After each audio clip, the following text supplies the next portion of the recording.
فوفاه حسابه على بسرقي كسر دفلندي كفري فوت كفري بالله حرام كنا كوا كفويدا كما فهمنا نين يا تشين ولا ni ba fe ka jogo nyuma ya kinafa ala nye koro jogo nyuma ya beke fen flying de ka lemania ne dumbe kan kuma infosta afa ma se kan fam harsa bara nyuma be jatige ni fla de ala bulu lemania islamia kadda alala kakulu alai lemania kore kadda alala islamia kore kakulu alai okuma iga bara nyuma to uye jatigila so nemin tila ika bara nyuma jatigila tala alayo alaka fam jogo nyuma ndamu na'am namshi فأما الذين آمنوا أقوم مؤمن كرام مؤمنون وعملوا الصالحات كبار يوم كل من يقف سيسا فيدخلهم ربهم في رحمته أقول مرينو يا الله تعالى أبين مؤمنين بار يوم كلا بار يوم جتلا ده لمن يأي فأما الذين آمنوا منو لمن ينا وعملوا الصالحات كسروا كبار يوم تقال فيدخلهم ربهم في رحمته ما سبب دعاء هنا نمشي ذلك هو الفوز المبين ولس نيروسراي من بانجلندو ولس لبنيا دوغيا مات بنيا من كوفي ولس نيروسراي ايتي بيردي نيرو منا ولس لكغورتاي ايتي كوماشلي كغورتا من كوفي نعم واما الذين كفروا غامنو كافرين علما ونوكا جونيمان بي غاو كافرين علما وماني على غسيسري أفلم تكن آياتي تتلى عليكم من تبون ينغا الله تعالى كأرض كنو كويل لما سبقوا قالك كبقوا كنت كلاو كوا كان الله تعالى يبي أدرس أولا كفرولا نك كبقوا ما كلاو كوا نعم فاستكبرتم أو يربونا جنسك سولا وكنتم قوما مجرمين أو كرجيني كلا دانتمن كبراي وإذا قيل إن وعد الله حق لا كفر أو يجيكنا كو الله تعالى إلا يدو من تجون يكو تشيدو kwambena sikike kaburu kono kaburu nyingali kofe kwambena kunu kabo kaburu kono kwambena tajo Allah taala nyefe ko nyumani jugumambe pese ko kitabu be kla ani nyogonche ka dotta di kinimolo la ka dotta di namambolo na ko siratu banye ajanna cheno e ponye kambe teme okan kwando betala ba aljanna ma no yumangelawi كان بكالبات تسمما لا يجمع كلاوي وإذا قيل إن وعد الله حق أقروي نيكوكو ألو تلك الليبية تشيني والساعة لا ريب فيها كل هرق من فرا سكت على الشفف نو فرا قلتم أو بجابز من دي ما ندري ما الساعة أو بكالهرق من فرا كابن الهرق من يمين دي منا سكفو نكما منا نكلولا نيه دونغلي من نغبورا او كمو دفو قلتم ما ندري ما الساعه انت بقيامه كو يمني او كمو دفو انهن الا ظنا انكون با يدرو نيه جيغي نيه كما ديدرو كما من منا كفو انكون با جيغي abisika ko kuma tisika ke no ta madanga na ide inna dhunnu illa dhanna wama nahnu bimustayqinin andanga ne yalenteni saka kunuye andanga ne yalenteni aljana koy andanga ne yalenteni tasma koy andanga ne yalenteni qabru kono na nyingaliye andanga ne yalenteni siratu koy ni si andalenteni sila ningoni kuma ya menan klokro wa badalahum alako fem bangera kafiriyoni keneka sayyi'atu ma amilu o min barade o de nana blaw nyakoro ka bara jugu be koda gara jumanye siga min kumbu dusukuna ala kola o de nunu ka bara jugu de fle ubeka ambeka pandi min kula ninde ka jugu ni bara jugu be siga min kumbu dusukuna lahara kola o minana odi naam وحاق بهم فانتقنا نوية ما كانوا به يستهزئون أولوكم يلبونا كفم من أورف لك جنوية وقيل اليوم ما سبب فكوب بالدينة ننساكم نعلى بير لنين أوكو كما نسيتم لقاء يومكم هذا كنا أو مننا نبني ونياكو نكاني بدون بني ونيا أو ما دينا أما لبنك كان يقول ما كنو أو كوكوني دين كو أو دالنتنا أو دالنتنا نفنا بني رنينا أو كوكو ما أو ينين كنا أو كنا بدون كتوم ومأواكم النار أو كسبتيرو يعتصمدو وما لكم من ناصرين ودمن بغت أولاد دمن بغت أولاد نمشي ذلكم على كنية أوصر بأنكم كسببك أو كرا آيات الله هزوا على كما يلكم أفندكم بأوبلو وغرتكم الحياة الدنيا جينا مايا أو ده يوم مرسا جينا كبل فنيمون جينا كجو فنيمون جينا كسبو جينا كتلونغ فن وغرتكم الحياة الدنيا جينا مايا ده يوم مرسا فاليوم بدوينا لا يخرجون منها كافر تبو تسمع كنا تدو كبو كافر كنا تدو كبو ونبوك مات كافر ما ولا هم يستعتبون ويرت جلاكي كوبلاينا فمؤمن دو بجلاكي كأوكافلي رولا كتلا كيو أمنستيه وفنتك نتو فنا بكهلان فيهم دو بجلاكي فابدونين كسولا يره لو بتلا كأبلا أبفهم كو أمنستي وفنتك نعم فلله الحمد ما سبقوا كتنوا بعلي رب السماوات سافروا ولا تجي مساكودو ورب الأرض أقول تكفروا ولا مستكي كودو رب العالمين دام فين بتجي إسوني بنتا ليبي على كمراكم وله الكبرياء في السماوات والأرض يربويا بنين على دلا سانتا بنين بالا دوما يربويا بنين تفهمرني على تي وله الكبرياء يربويا بنين على كلنا والله الله سبحانه وتعالى في حديث القدسي لا أكو العظمة ردائي والكبرياء يعني إزاري أكو يركوتا كوسني إيري ككوا إيرلا ككبا إيرلا أكو إن الله سبحانه وتعالى كيريدو ديمبو برينكانا وينغا بريفيني دي يربونا وإن الله تعالى كسرفيني دي نمغمي كوبر من دو سما كبوني لا كابري إيرلا مبا فرق بويلا تسمعكم الله كان كسي يربونا أو يربونا فنات دورة ده بطر الحق كريه كتيه كينيتو كدعانيا كيبالا وتيجي ده يربونا بعاي بطر الحق وغمت الناس أنك مغو دوغيا يدي سكونا هل إني ما فايدة eni mogo maana nyonye idisukumbo bla place dola o te place bayde o ka do nyana eni mogo ali ni ma fo idala ngai idisukumba ye mani ni yo yeyere la ala delala ka boyla de nonte yeyere bonya bagati na'am wa huwa al-aziz al-hakim Allah ta'ala masakolo giriye kodo masado na'am suratul ahqaf ako ambi Chencen fu, chencen kulu, belemsenu kulu. Munu nga sigiyoro kumbenen do ma yamani dugolo kako el ahqaf adan kaw. Ambe olu ka surala.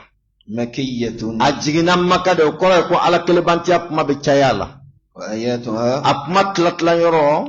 35. Oye bisabani duruye. نزلت سورة الأحقاف جينا بعد الجاثية سورة الجاثية كفينا فأبي دلنيون كتشوغ منا نعم بسم الله أيا دمنا الله سبحانه وتعالى تغير كفرغهنا يعني كان نيشون كجوسون الرحمن نيشون جوسون الرحيم هنا خير تجدو نعم نمشي حميم الله تعالى دبني كل دين كرويره دون غايكا دوكو قرانا برا هاو دلا ابرا ميمو دلا غا موتسا كانا نيكون لا نعم تنزيل الكتاب من الله العزيز الحكيم. أكون كتاب جينا كبو على ديرو العزيز مسبدو الحكيم كودم مسدو ناي من بلا من أوكاي إتدفسر على تلك الدنجولا ما ترى في خلق الرحمن من تفاوت إتجنجل يرسرون يانكاي نانا كنكرا تاودو كنكاي نيني يودي تفاوتي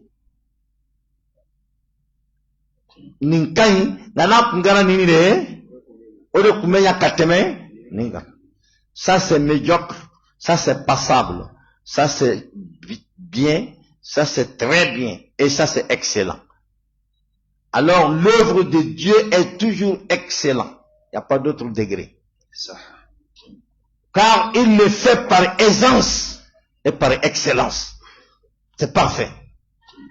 Alors capto peta kenyelendo. Donc degré sans fetani du matata la paix sans fetani. ما ترى في خلق الرحمن من تفاوت. العزيز ما سأقول كده الحكيم ngoy ma ala be min fa yere ka to fofo ka pasa ale doni ta ba fa ka doni kamena nga damene sa fo 600 an ka sambinani wajuli be feminka no ya adamani nyogon che e kolo kelen juma me itlo lala akolo kelen ting كلمة السرقة في القرآن بس يا كبر يمغملوا بالي نوت أبادو كماي ولا يبغى كوفي ماي نتوجي بي تكونو كوكي أنت في تكونو كو ماي نه أما مونغ أمبي سامسون أندي أمبي كوداي كاندي أما فلان كفتا كفلان كفاجوغادو سيغا مغمنا على كولا وتكي تودو كوي كوجي et pourtant كاجوغني دوني da au moment où atteint don ala mununa kafri koro kamunu flani kafu koro kamunu mushriki koro kamunu munafiki koro ka nyefoye ajojan fe ka nyefoye ajosun fe page kelepete ne ala te kuma ayere ka pour que ka famu ninga soro ni jogo mundu elani ninga juguni shweni nga amani nyoko tandi shweni ma ni jogo mundu elani ninga juguni jenaye nga amani nyoko tandi tena kelama aya jena kala tafai do ni comme mo malbali ta dabla wa ni menena ni bikila zon mo malbali de comme ta dabla ni menena bobe tre parce que avec mani famu yala mbeka daw ma chogomina ni ala sona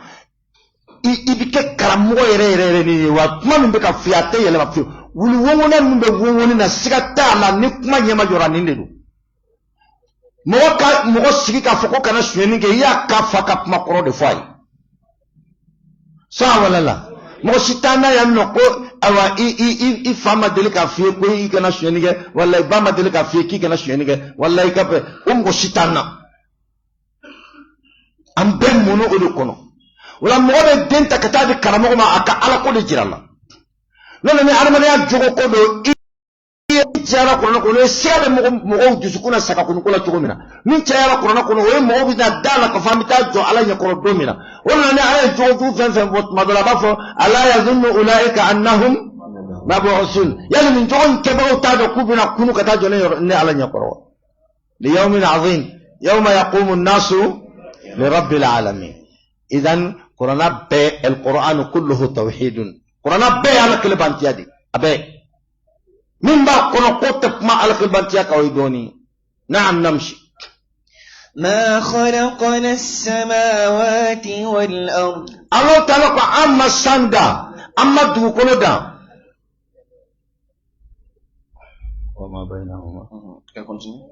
وما بينهما إلا بالحق أما السند دونا كنا فندا فوي كما فوتشين أيادا تشين دي كما وأجل مسمى aya datia kama ani abena prolonger kata se wati min donendo ke kare Allah subhanahu wa ta'ala ko akom mu'minun kafir yara amma unziru mu'ridun ako olu ko belende do femma ubika bagabagali ka bo femme ma pour ka toro kanu sorode olu kodone me ode kafir kodone ne do abika bagabagali minna saga kunu mimbe ka foye adana ko mimbe ka foye tasuma ko mimbe ka foye kafir ba kodone ma ni mo sigira saka wajulike ala kelebantiya kan la ilaha illa allah muhammadur rasulullah la ilaha illa allah benin de fo la ilaha illa benin de nyina fe la ilaha illa allah bambalini de la ilaha illa allah ni ba fika la ilaha illa allah kanya ichodo murikan dona ni ba fika la ilaha illa allah kanya ichodo soma fe tagala ni ba fika la ilaha illa allah ichodo kulun filawla ichodo chedalawla ichodo turab dalawla ichodo buguri dalawla ichodo minun ku buto bila kashini ko nyenyini ka dima ni bebi ka la ilaha illa allah chi ibolo ni walanda taw ka kitte bon wona feo ena don mangame o kamo kala wajun nya sala pat kala jukun ko ni surunga obeni lefo an kala mo ay wajulike aka fura mo la sa beni ngodo do ay jogo fo mo ye nako marratu wallahi marratu ebe jogo jumando je ko jogo min kaf sai ki tigi do kaka ha kaka hake wala to ko kafri ko do ne no tiena ebe ko mi ka tiga ka tawhid nyafo ebe do manga ko ay wajuli ka kafara moula do me ebe ka kuma mi foni au tawajuli ay kala wajuli nyaram pati suronga wala ala ko kafri ko do ne no tiena kafri ka chema tlula وإذا ذكر الله وحده اشمأزت قلوب الذين لا يؤمنون بالآخرة نكون نسيركو على كلبانتيا درو كفر نبدغني من ذلك أنا سكسان زيرندان كالدالا زومبا مدولو كرمو تشينو نيكا على جيكي كتا دمندالا كمان ماكوكي كاتيغليكي كاشيناكي كاكاري فاكو كاكاري باكو كاكاري مسوكو كاكاري دونكو كاموتو نجلن زورو هامو timba akungolola nte wajuluye inu ya barude awa sampisa banduri wajuluye ne asirlente kalana asirlente ka qur'ana do eri flak karamo be sike qur'ana aya kelem pette fo hadisu kelem pette fo anyere ka adamade ya do bebe mindo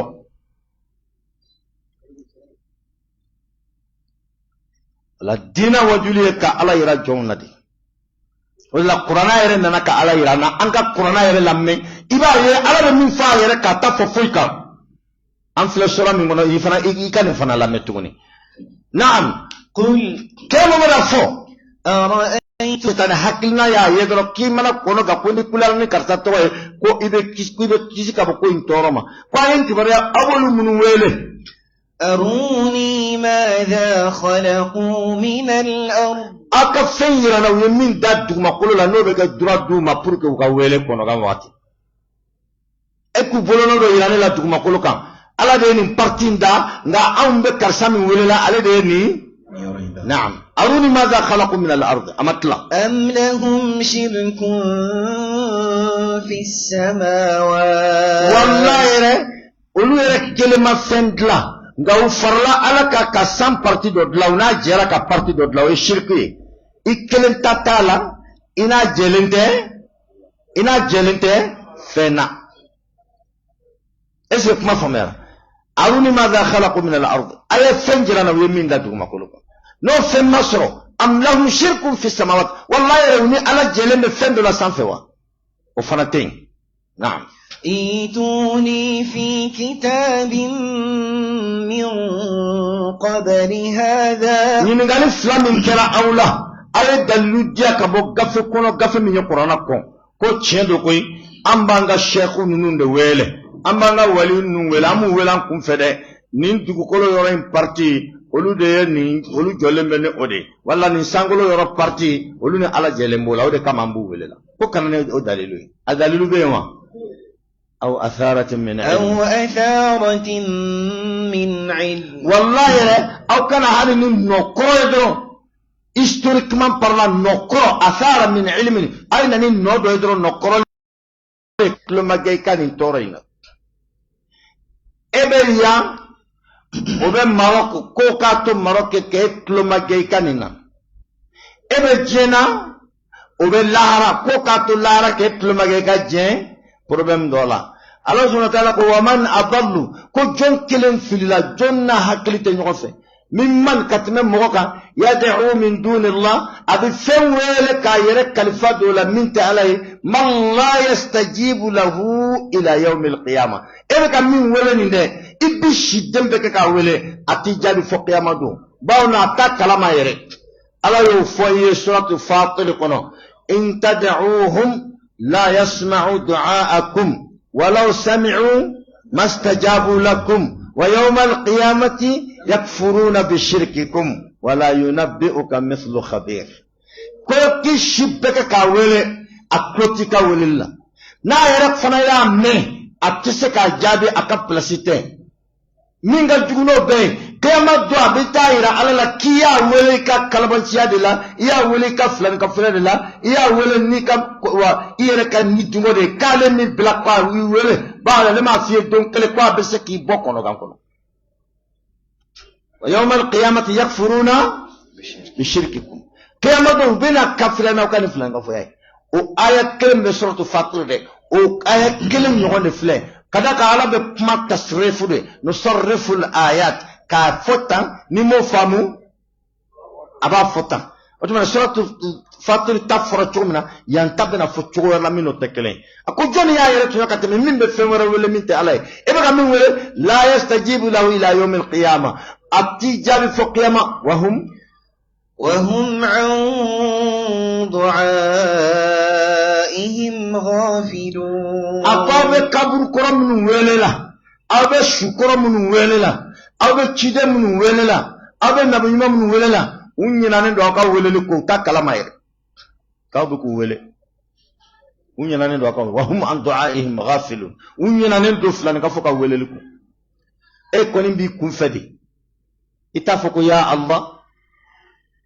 قل ادعوا الله أو ادعوا الرحمن أيما تدعوا فله الأسماء الحسنى اتفوا يا الله اتفوا يا الرحمن اتفوا يا الرحيم اتفوا يا ملك اتفوا يا قدوس يا سلام يا مؤمن يا مهيمن يا عزيز يا جبار يا متكبر يا خالق يا بارع يا مصور يا سميع يا بصير يا حكم يا عدل إتن على التقبل كونن تنو كونن تبصر على التقولا أبيت تقول نماي نيكونو كنا دوتا يك على ولنا يا بيجابي ولله الأسماء الحسنى فدعوه بها إما سكوكي في ترى كل جلان دي ويل كابورو كونو أتلتيكا ويل كانا أنا كبيانا كجيانا كوليجويا كما عنغا كوليجويا أسارة دمنا أسارة نكولشي ميدو ديو بوالا amma se ka kursin botuguni asarani dleke mi do de bo akana amma se ka dleke botuguni asarani fugula mi do de bo akuna asarani samara mi society mi do de bo ala do de fini meleke amanota akulu kutu dalem beto do de ya takata nai ambata ne nyanga kono nakada amba da kono kana kada amba da koka ale ka adama de ya kono mo mi madeli ka senye o de bena fini takabwala nan tlalula ambako na akada ambako jikalana na akada ambako jismala ambe tla obela kata asri juru yobara tise kafo juru ele chorla tise kafo ambe na da adara ka shuru ngule amfa tise kafo ayela manaje amfa tise kanifana fo wali jutay de kodo ambe tla ka fenga wele ambe tla ka almami wele almami bena fo ala yako antiki ala ni flika jonge ni muso do ni flika jomuso ala adesara abe ede bolobi an goni nani delide ji ina ka shufa'a almamin to do warfo sallallahu ninte ala hada abduka ibn abdika ibn amatika nasiyatuhu biyadika allah hadhihi da'wati at-tamma was-salati al-qa'ima ati muhammadan al-wasilata wal-fadilata wa hakada Muhammad Juman Kodo Yorola Muhammad bin Abdullah Ana kadal amdi bidu kelale bal katla kanyina fe kwanga sali angana sege sali la aye kanyina ala fe harsa ala ka kai ay jero yiriwa ala tala ka ka jero punya kira yele wonyine an fe ango kai ale de kafsani shube wala ni mogo sara anw de be duwawu kɛ ale ye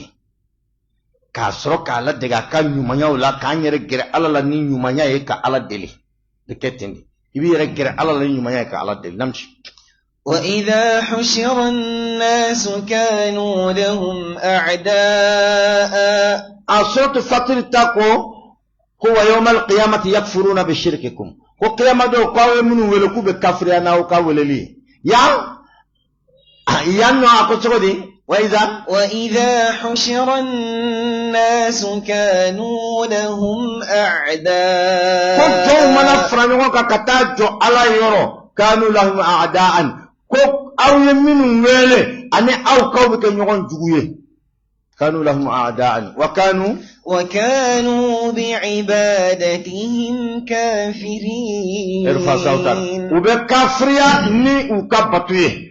ويويلي ميغا ويلي ني بطوية وبكافريا ناي نمشي وإذا تتلى عليهم آياتنا بينات الله تعالى نيا لك كما كو كلا كافريكا أبنغني أجلي نقطة على فيو أبي مفو قال الذين كفروا إذا كفروا مانغامي تيما لما جاء تيما فعلا هذا سحر مبين كن يقرتي دي قرتي دانا سيلا رافق عن قرتنا دادي أكنا لمن لو يا لمن أباو بوحك لنا قرتي بعدين هذا سحر مبين أم يقولون افتراه ولا كرفو ربنا فو كوكيا يرد القرآن ينقلون دلان كتقودا الله لا كوكاسرا يرد كدلالينو أم يقولون افتراه قل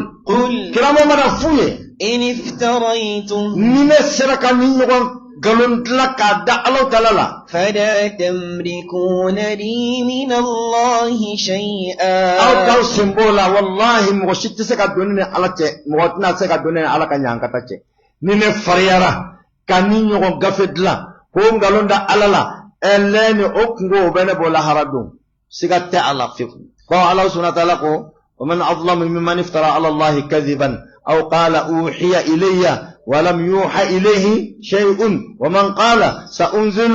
مثل ما أنزل الله ولو ترى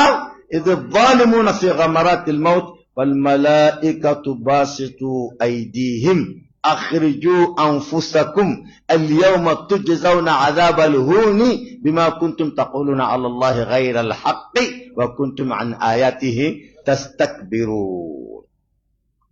ألكم وشما يرتنا سورة الأنعام سورة الأنعام كنو أني آية جنبا من كلاسيس كم وشما يرتنا فيو كتم موكا مومن فريارا كبما فوق أطلقوا سمع على الأقوال على ديافو wala momin ko ala mana lefe wala momin ko ala ya le suganti mo ka fariya ki jo adama don cela ko ala yi suganti ki bla akoy mo shima yere tunya ki bo wala kira ko qureshuma ko in faraytuhu nime sona kan nyon be galon tika kada ala fala tamlikuna li min allah shay'a aw qasimuni ala che mo shitina se ka doni ala che huwa a'lamu bima tufiduna fi allah ta'ala ba'don aw be min ke su ala ba don aw be min ke kle ala ba don aw be je ka min fo nyoye aw ka dun ka bo ala ba be kalama yaqudu yani tufiduna fi takhuduna fihi aw ka dun ka bo be ala ba be kalama كفى به شهيدا بيني وبينكم ala wasana shera nemi awche وهو الغفور الرحيم الله تعالى يجلد ستر مساء هنا مسدو كيف ولا فتوني ما كنت بدعا من الرسل نتجدن فلوي نتجدن يا دمنا بغاي ونتم فلوي مين انا كبريزنت كو على ياتي نتامو وما أدري ما يفعل بي ولا بكم نمي فلان نبي ما كل كان ني على كتشيدن دي كا على باتو تشو دي جراو ني على كتشيدن دي انغا نين كدي الاي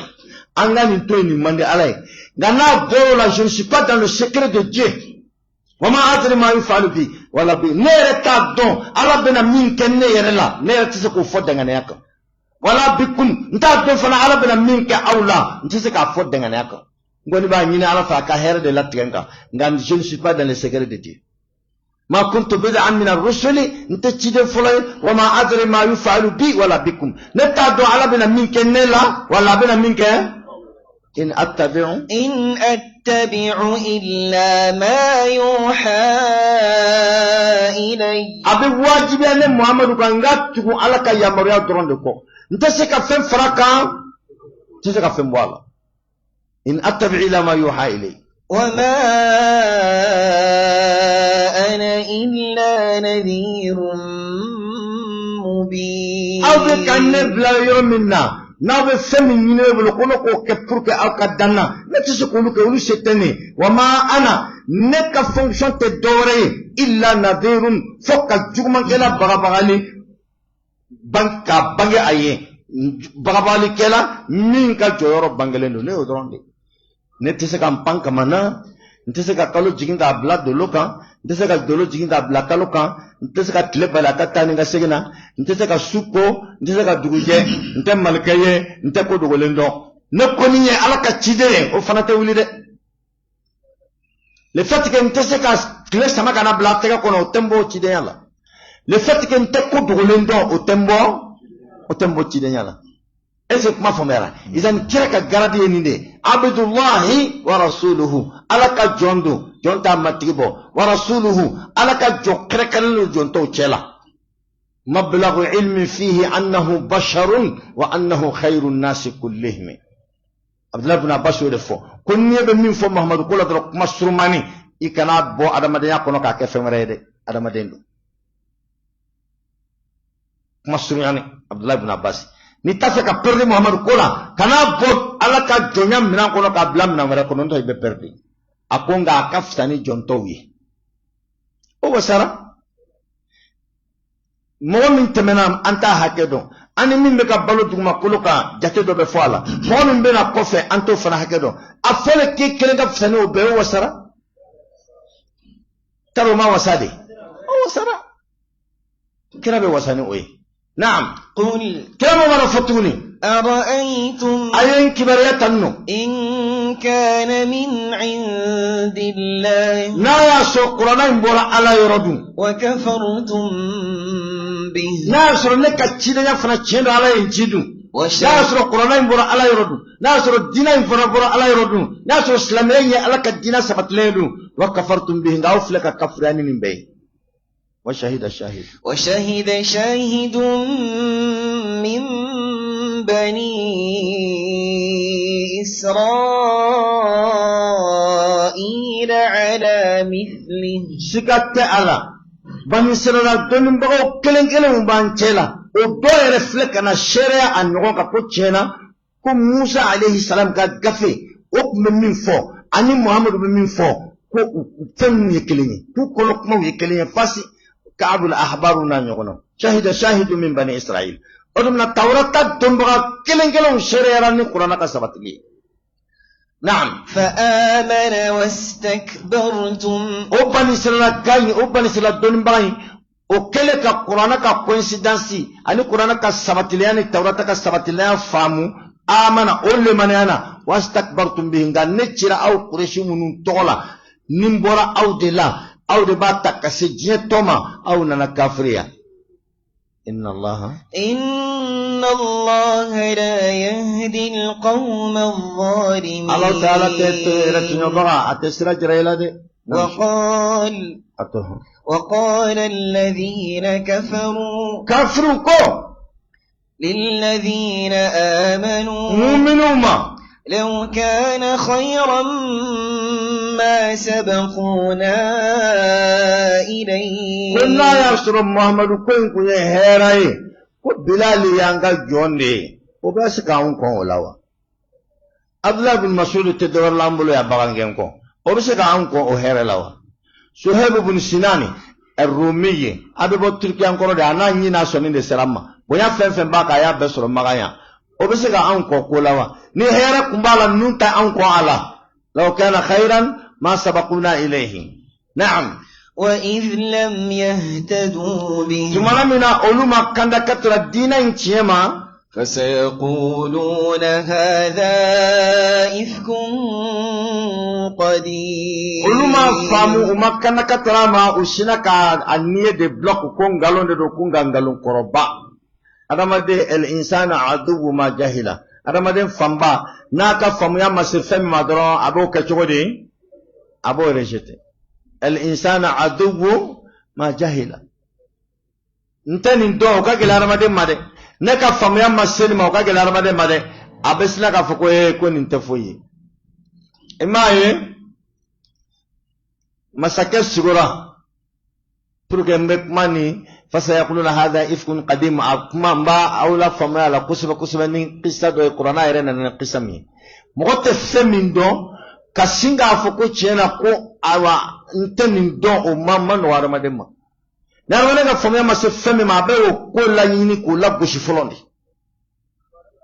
كولا بوشي كو بدالا إما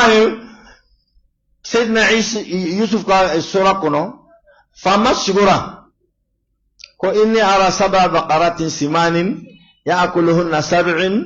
عجاف و7 سنبلات خضر وأخرى يابسات يا أيها الملأ أفتوني في رؤياي إن كنتم للرؤيا تعبرون مسكت شغورا سونيا بولي أكون يا يشغولا مشي 7 بقرات سمان مشي بلبلبام مشي تلولي نيولون لاي نمين كباكو كابو كان مشي فساني مشي فسالمي كان ولون لاي نم مشي فسالمي ولون لاني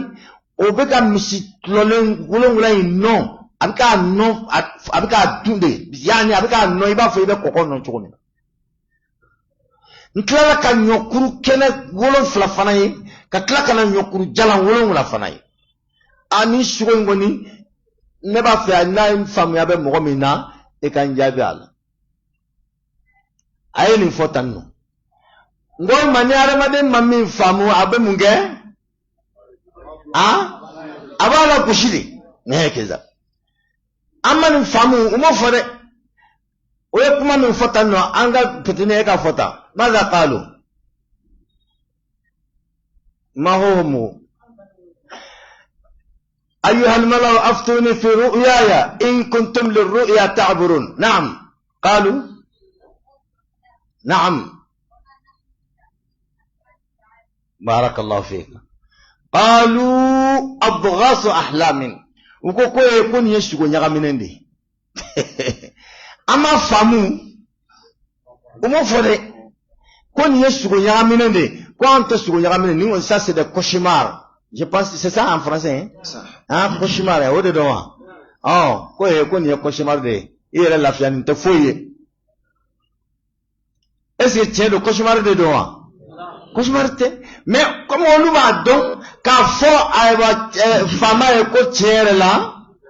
amani famu anga la janga avoir cercle élargi peut-être un mois donc mon ba do mo fare oko koni yesugo nyaminende ni cauchemar de ni yesufe so miye ni ina foni sumaya e mo sumaya mana mo la boybe sugo ninte sugo jole yi lafia ngapma fole dron Yusuf balma kemin tuma no fe kashola ni Yusuf yesugo korofoye o hakili jina sinaka jigi Yusuf la oko chogoni قال الذي نجا منهما وادكر بعد أمة أنا أنبئكم بتعويله فأرسلوني أكو أفلك سوين فتومنا ننتسكو نغاميني أنكو نما قردون نبسك سوين قرفو أو ينغا شرطي أبنشي مبتاك فو أو دنشي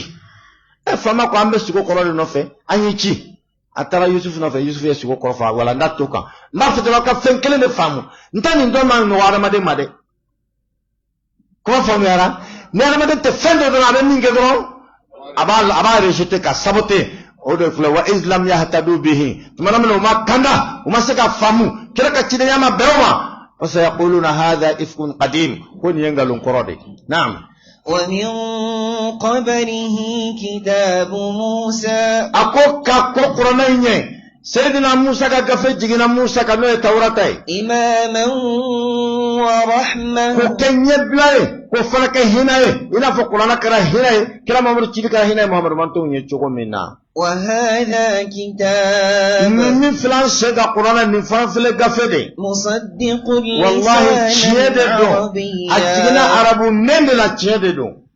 كلا مصطفى نكتشيده تشيده نعم لينذر الذين ظلموا كنا تشيني كلا بغالي أكبر تشيني روت ناس سرت تشيني كا أتديابلو وبشرى للمحسنين كتلا كنيما كلا فنا نسوديا أكنيما يلا كنيما بلا بنيما دما نمشي إن الذين قالوا ربنا الله سبحانه وتعالى استقاموا أكبر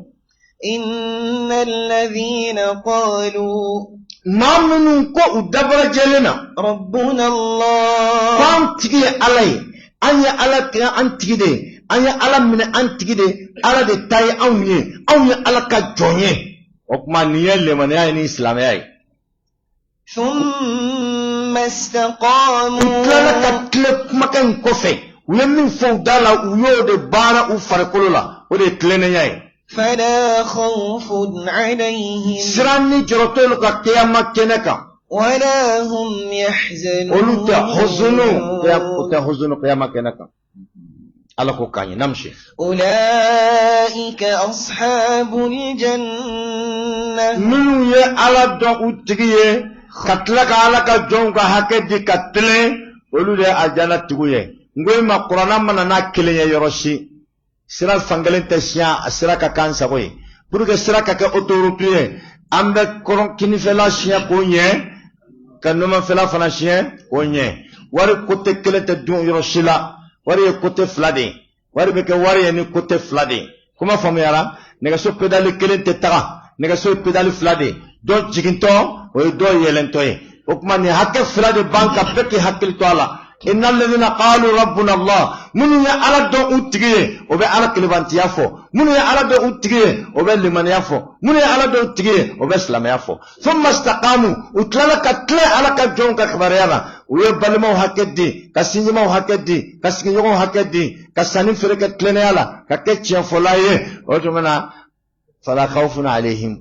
baara ɲana sira fan fila bɛɛ lajɛlen siɲɛna a ɲana bɛɛ kɛ tan de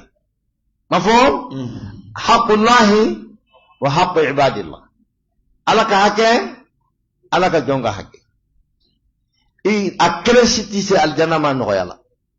اتيكه بيدن هكه فلا دي سريكا دا على كرو نمشي خالدين فيها جزاء بما كانوا يعملون أقول كلا سرادة ويفتين من كي كان جولا ده على كلا بانتيا من سبتلو دسكونا وكسر كي سكو كي وني جون كلا ده ودوير تكو ده أودي وسي الجنة جزاء بما كانوا يعملون نمشي ووصينا الإنسان بوالديه إحسانا أنقوا أياو دون دو قرآن الله أياو دون دو قرآن كلانا قرآن بأو يردونا إتني يكفسي كنا قرآن تي إكا الله من بني ما فوقي دينت الدكتوراه سوربون لدي غا أتني آيا يسروي il peut décrocher son doctorat à l'université de Sorbonne mais le verset coranique que nous allons lire tout de suite là, il ne peut pas avoir ça. Tu n'auras nulle part ça, ce n'est dans le Coran. Idan, aya dembla Coran kalana Coran be awira demla. Ni denyo Coran kala ka famu, har ni demsena nana kana ka hakeni kala na français Coran ta penfiu. Ba dondo la be ka Coran kala be na boninga. Sa wala la. N'avec la Coran kala bena boninga fera misira yere be redresser wala ni ala yira denna ala be e fana yira ni ala yira denna ala be e fana yira denna est-ce que comment formera ne akana flifio akana flisira là on se connaît tous nous sommes de la brousse la plupart parmi nous an fanba bɛ bɔ burusi kɔnɔna in de la dɔ ta kun ye ba gɛn ye dɔ ta kun ye misi gɛn ye dɔ kun bɛ taa misidenw siri dɔ kun bɛ taa misidenw kunbɛn dɔ bɛ bafura tigɛ dɔ ta ye sɛnɛ ye dɔ ta ye nunjuruminɛ ye tirikitara an bɔra o de la ka na Mogoba na ya ala ka deme kono kele ala be se ka million jate di uma nu ka telefoni o mogoba anna ya ngambe bora bursido ngambe be nyondo docteur tikitana ya ingénierie anna ya no professeuria tikita anna ya no personne parmi nous ne décroche des grands diplômes de l'université Sorbonne ni l'université de telle université ni à Canada ni au Britannia Angleterre a tamboloya la doctorat tigu be bala la aw boloya sawala o bora ala de yoro angana nyina fiu min kabako bade ba anasa ambe ka nye o ko ambo yoro ko amana mimana fega doni madame la jumama uma ko be France nationalité la uma be American nationalité la nso mana konota we fereka ka ta den wolo français on a ka passeport ni bena ko lui il est français de naissance il a même amené son passeport ne ko mamro tout itira kalama ni mbam poko do ilaya tu as oublié où étais-tu? La nationalité française ça sert à quoi? Dieu t'a fait tout avec ta nationalité malienne, avec ta nationalité congolaise,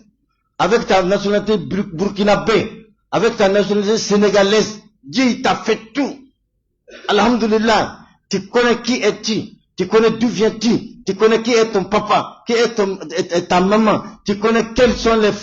qui est la grande famille, quels sont les droits et les devoirs envers cette grande famille-là. Et nous avons beaucoup de denga Amérique pas ani a passeport nana morro tout et tire kalam afore na ko Amérique passeport nimbam poko sori la am poko kono kele momo ya esi atenya ibulu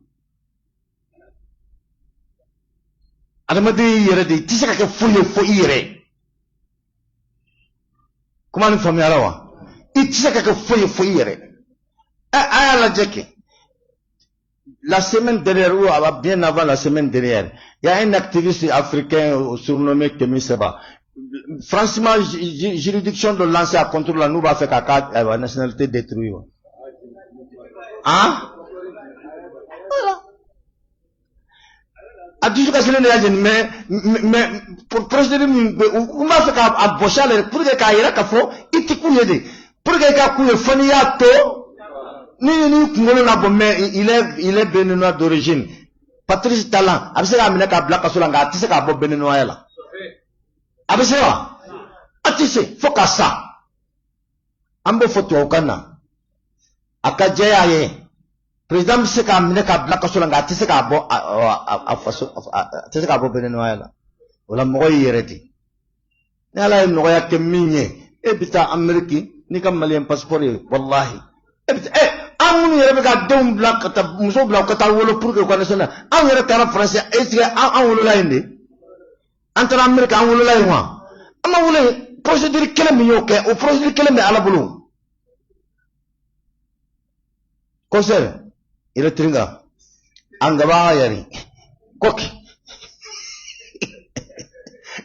angaba yari to kan ko nanu hein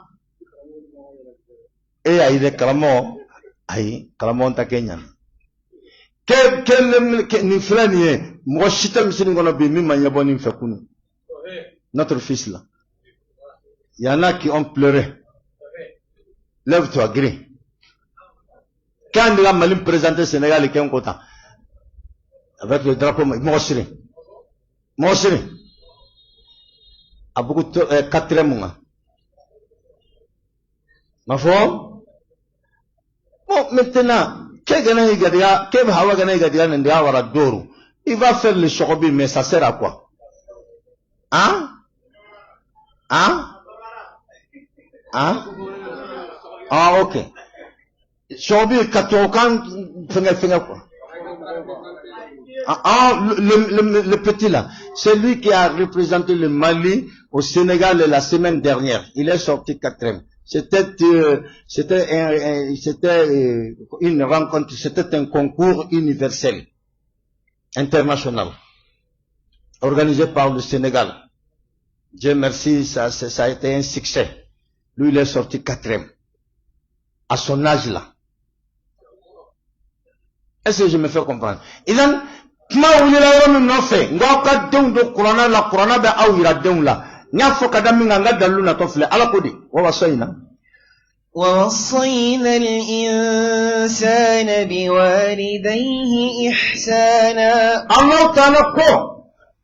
yes inshallah adama denina chene muso mben kangari daye ka jagasre daye ibane ba fla ikaka nyumangala katre banga ba flama dina ka fonyo ko te banga ba ka hakedi banga ba ka kafriya ala kan kisama te banga ba ka hakedi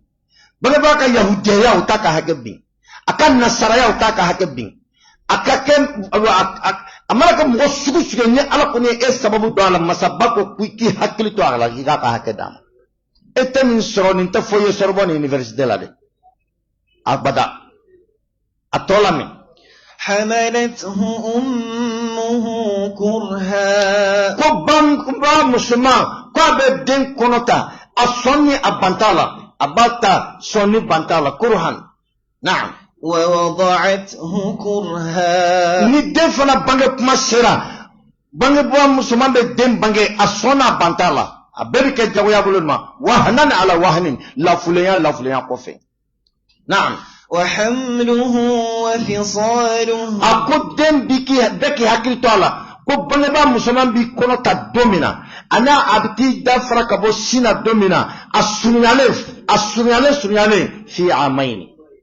نعم نمشي 30 شهرا كانوا بسبا وياد بغيالي وياد أمانا دوغا چوتو أتجيك ميجي غرويني كانوا تاليني دين دابولي سينا ni kono tara ke kalo woro konoy aka sanfla ke simi o kalo bisabay ni kono kera kalo sekin konoy aywa aka sanfla ke aywa kasimi o kalo bisabani fly ni kono kera kalo tan konoy aka sanfla ke kasimi o kalo bisabani woro el muhimmu abeto man koni o kalo bisabada tseka jigo jukoro kalo bisaba ibika tan akonola kalo bisaba ikumbe konona yenno ikafem bebe akono yenno na so libe sofeke oba akono na so libe dumuni ke ibuka ibuko du akono ibika jisusu akono keniye balontan train ka kono dembe janga wolo kimi nge bamuso konona akala jabani fabi yele wali den konona fabi yele den fitini abi yele abi ifenge ki ikuru aba feka yele ma do koy bamuso konana bamuso ben be supporter denka na don kele bamuso ni saya de ka sunu ni yana mayai nente foyer université la de korana de ben foyer wala korana kalamba korana famumba har ni demsene ya katan hakenin tala avec l'état avait redressé parce que au fur et à mesure n'avait nous kala abe labanka abe redressé abe seki ay deun do qur'ana la qur'ana ba aw fana ira deun la namshi voilà qur'ana tabara ando obe comme universitaire déjà o koni siga kontano dengolon tsaka qur'ana jexide atese na digra mu'mina adrushi kana irana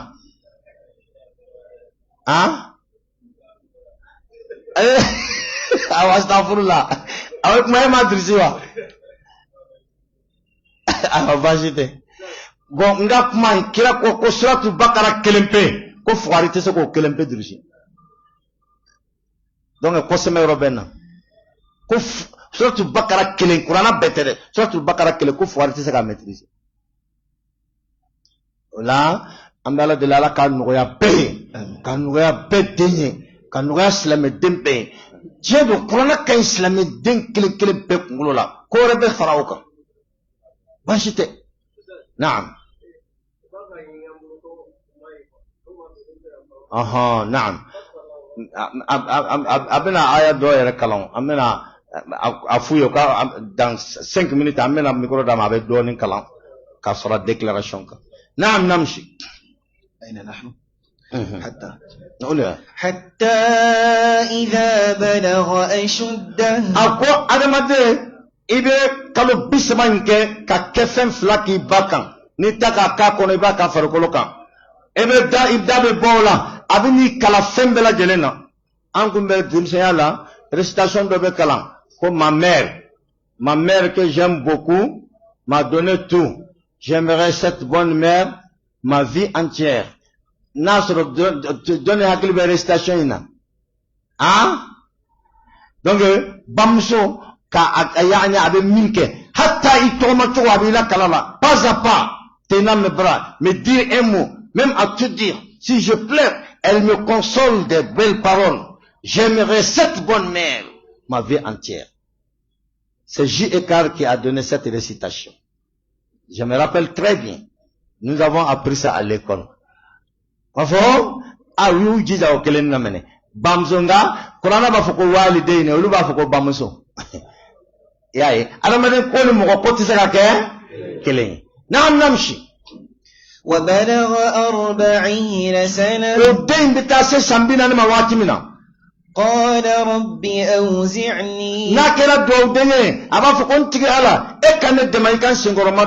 أن أشكر نعمتك التي أنعمت علي وعلى والدي وأن أعمل صالحا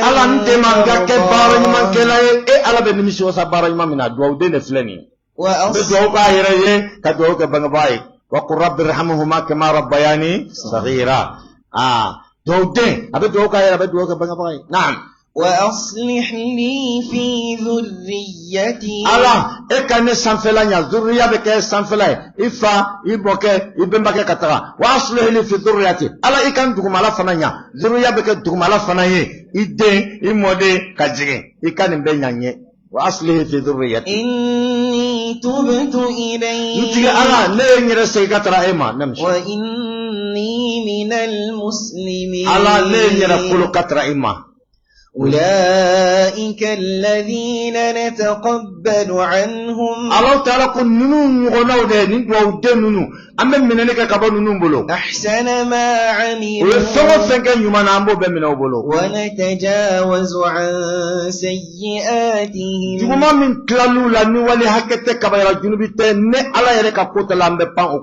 في أصحاب الجنة وعد الصدق الذي كانوا يوعدون lahidu jema min na lahidu tara duwawu denw ye ala k'an kɛ duwawu den ye ala k'an kisi dangadenya ma dangaden tɛ don aljana kɔnɔ ala k'an kisi dangadenya ma i hakili to a la i k'a dɔn k'a fɔ musokɔrɔba in ni cɛkɔrɔba in ninnu ye don dɔ siɲɛna pour que i ka sunɔgɔ ninnu ye don dɔ kɔngɔ pour que i ka dumuni kɛ ninnu ye don dɔ minɔgɔ pour que i ka min ni cɛkɔrɔba ni musokɔrɔba ni wallahi ninnu bɛ e la don de pour que e ka fisa ni diɲɛ bɛɛ nka e bɛ k'o ladon san'u ka saya cɛ aw fila tɛ kelen ye den tɛ se ka bangebaa sara hali aw ka ŋaniyaw tɛ kelen ye ladon na e bɛ bangebaga ladon de ko sani a ka taa sa nka ale bɛ e ladon a ka ŋaniya ye e ka fisa ni diɲɛ bɛɛ ye aw tɛ kelen ye naam namsi والذي قال an kun tɛ bangebagaw nafa dɔn fo tuma min an yɛrɛ ye den sɔrɔ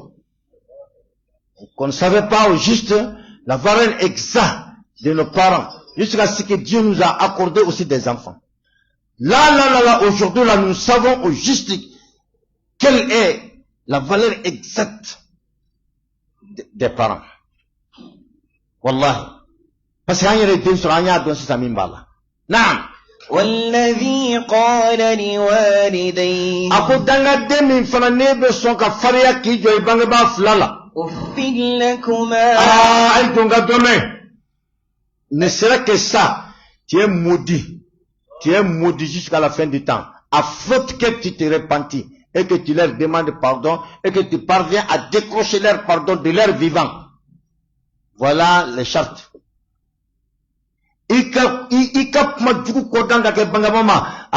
Toi aussi. Ah, papa aussi. Mais tu exagères là. Oh, Sarah. Fama balu ka minnu bɛ bese ta u t'a nɔfɛ Obe jasi tauta no fede. Obe dugunu ngono ya. Ko sobe. Fa ko ni siga ka do fala wuluba. Ka bese jasi ta kibla wuluba no fe. Ne yo ye dugunu ngono ya. Abakongo. Bamuso ka mobili sanka diuma. Umo fla. Kelen nyagali bolo ya famia bala transport mobile. Kelen kata accident kana tay o toro la. O mamme ko sobe. Kelen do nya accident ga do mera papu. Ko bamuso ba fe ku sacrifier de. Addo bamuso bolla kata kalfa mangsan tigi mimbe aka dula. Aka haketo. Bamuso nyene tlalala. Ayira wuludun. Angala tanu de. Niye fo anga sigdala abeke kama ko mo nyana. Sa wala la. Kabbe islam yama, kabbe horo nyama, kabbe dambe yama. Ba ko mina amana ke chocho. Imam Maliye ali farser ibasoro bako atot lungela. Pour ne pas citer le nom, il y a un jeune rappeur à un moment donné, à quoi le kala ya bade. Comment te comment yede? Aka famia. Mais c'est pour dire qu'ana ka farser a hakilba la ko to kon be. Quoi le tesla saya ko me quoi le vesra ko na le sara ko mama ba ke chodi. C'est un jeune rappeur malien. Quoi tesla saya ko me quoi le vesra ko na le sara quoi babna ke chodi. Fitini mimbani kafir de ni nunchesa ne ka yela de banga ba kuin akana klawla de not klawla ambe kara kilin ube kalabanchiya ka anyere bakke ube shoni ka anyere bakke ube jenea ka anyere bakke ala kan kisama ube jamfa ka anyere bakke ube nambarake nga dan fara mi ngoni manu ni nyon chebbi ute salibelu ba anyere labbi ube dlomi na ba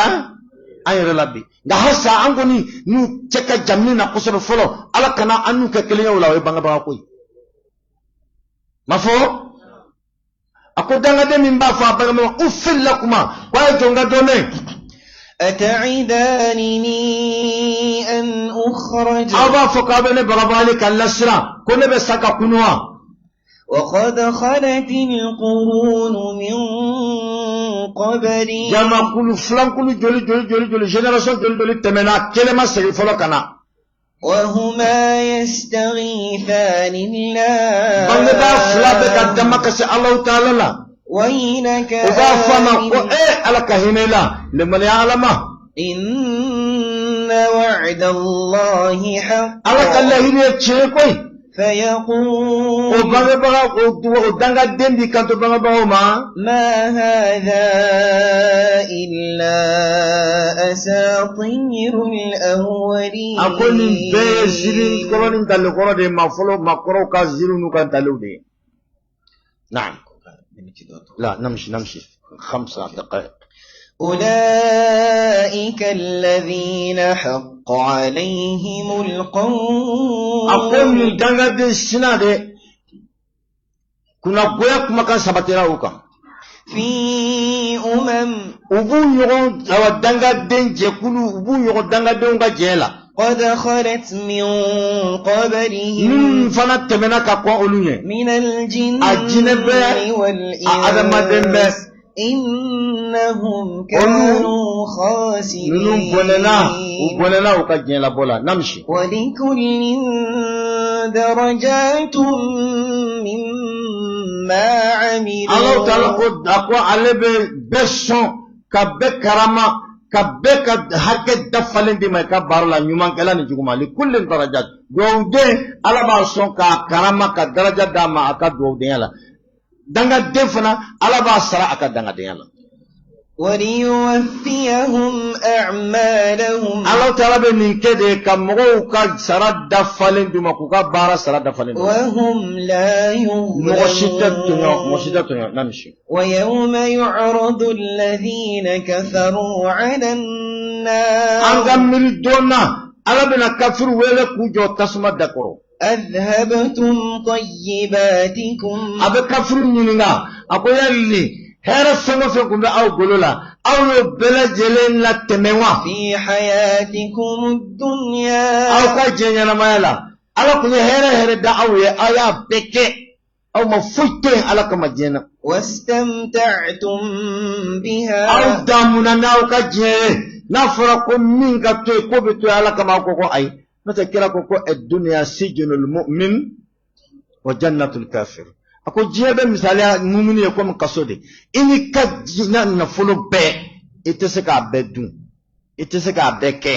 itese ka be ye itese ka be fo kasola denta sagola chomina mu'mini farata sagola ti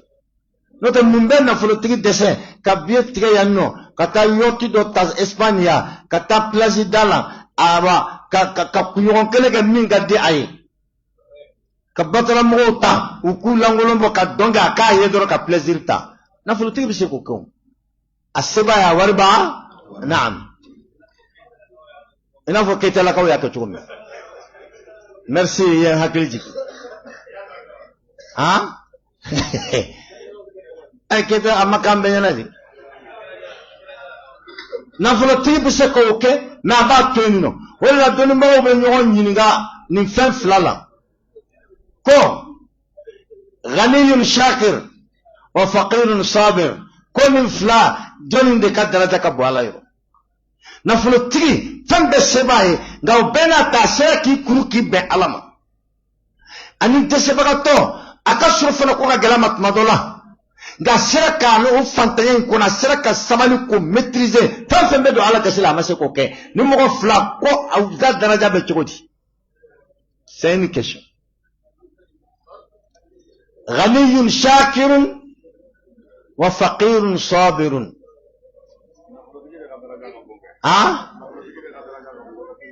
na voloti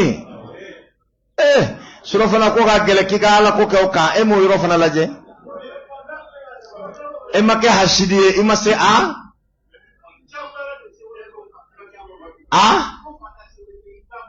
aide ni ya mu ima sabalu parce que ni hasidiya yeri la ibora kono donc voilà ntado nawe kuma infamu aywa nafolotigi min be se ka to nafolotigiya kono ka ala ka dancew kɔlɔsi ani fanta min fana be se ka to fantanya kono ka sabali ala ka jarabi ko kan a jɔn daraja ya bon طيب اذا لا حسد الا في اثنتين ما ببسك حسد بني تليفون غير كفلا الحسد هنا الغبطة او تحسدا يري كما ام حسدا من دو ولا علي بني دو فان فرما ورتي ني علي نفلو دما نعم ابي ادو على كسرف او fantan kemandi ka kuma donc on va ira et la kafo wartigi pengalen de kayin quoi bon de toute façon question on va le bec qui dit china mena nyogo sura ya ni hajabe min sura ni dafa anga petini présenter mogol فاليوم الله تعالى ko bidunna تجزون عذاب الهون amen nana madem mirila ikapolla silila iti yere bonya wala ala ma hakili jigi wati be falyanzuru lil insanu mimma khuliqa wati be adama den ki hakili to lasila bima kuntum tastakbiruna fil ardi bighayri alhaq wa bima kuntum tafsuqun ani awye chiali minke dugma koloka inshallah anye petini mi présenter ando ke Muhammad Touré ale refana to Muhammadu awa akoroke afakoroba flani Jibril Touré nin dogoke de dendo fakile bakile ala ka demen kono ale de Mali représenter semaine temene Sénégal che benkene doka ala barkala ala yukuna wolo damma a jamana ka caya ale bora amogo nani nalla awa inshallah amena wele aka hari aya dama kala koma nya kuma fo commentaire kelaw chama ko kuma ye ko kairula na'am inshallah faddal bismillah ango aya dan tanto karna togonye Muhammad Touré Muhammad Touré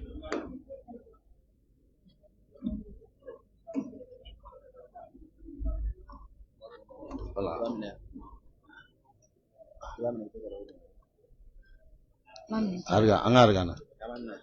ay atinyaw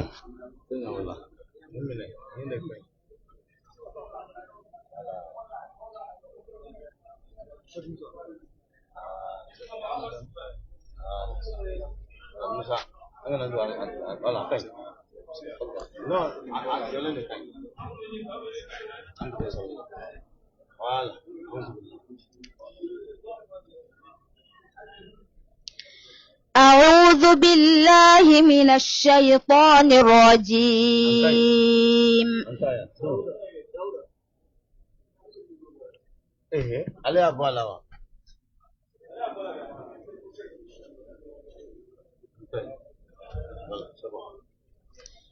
أعوذ بالله من الشيطان الرجيم. بسم الله الرحمن الرحيم. إن هذا القرآن يهدي للتي هي أقوم ويبشر